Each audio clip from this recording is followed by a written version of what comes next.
viewers, welcome to the final episode of our DIY paper flowers course.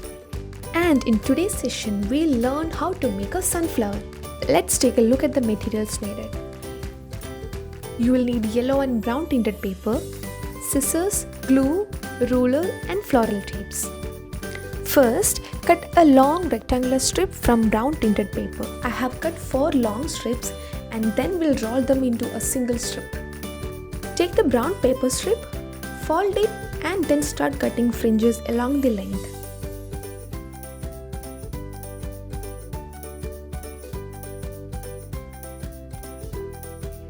Now let's apply glue along the length of the paper strip and start rolling them.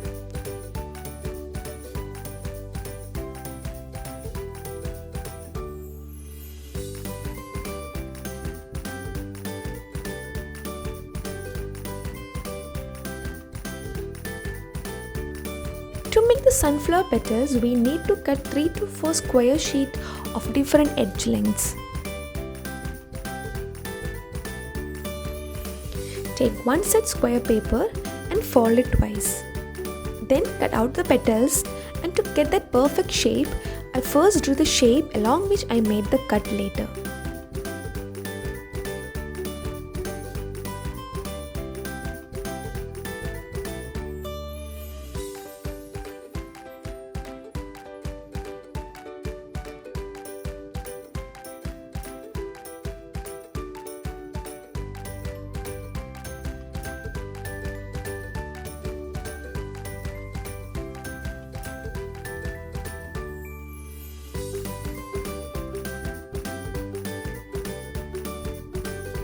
Now let's glue together all the petals one above another.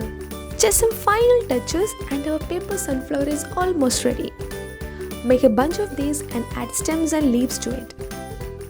I hope that you all love this DIY paper flowers course. See you all later and stay tuned to What's Your Hobby?